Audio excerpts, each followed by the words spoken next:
stakeholders of global society are engaged.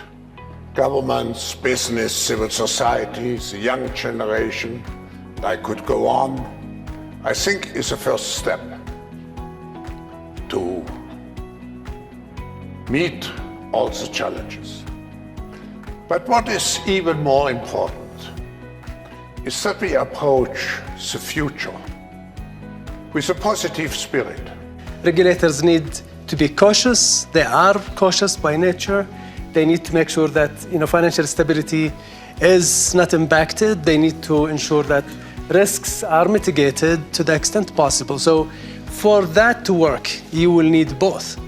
And then on the other side, I think conventional financial institutions, as possibly some of the headlines of this session is saying, are really rushing to innovate under pressure, because these challenging innovators are really bringing a new ways of doing business that these conventional institutions will need to deal with, will need to innovate to catch up, will need to make sure that they are not left behind. So that balance will need to play, and I think there will need to be this dialogue between private and public sector for this to work for the benefit of all.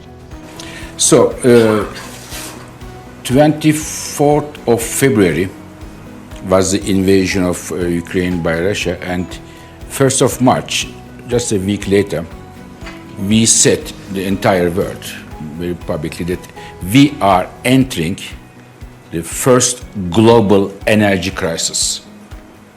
Our world has never ever seen an energy crisis of this depth and of this complexity. We have more anger, we have a war, and if we're going to really re-engage growth, people have to have a belief that in investing money today for something that you're going to get back in 20, 30 years, you only do that if you believe tomorrow is a better place to be.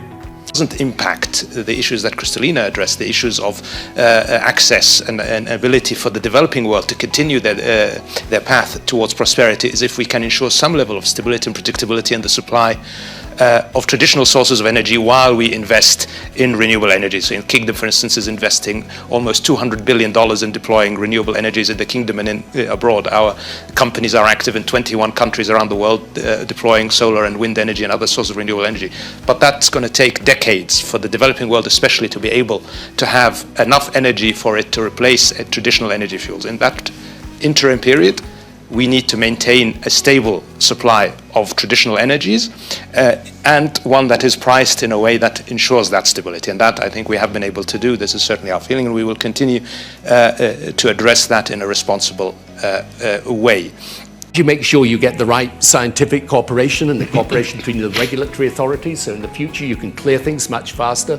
For example, on the continent of Africa, if we had an equivalent to the European Medicines Agency, we had an African Medicines Agency that allowed you to have one system, one standard, which hugely changed the way that vaccines and treatments are introduced in Africa.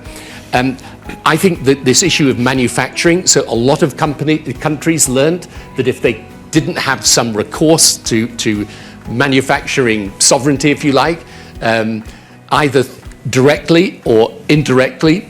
The terrible invasion of Ukraine forced Europe to shine by making the issue of green transition a matter of winter survival for Europeans. All of a sudden, we saw accelerated decision-making and implementation of decisions in Europe, and simplification of processes that otherwise would take years. About 100 years to get to gender parity.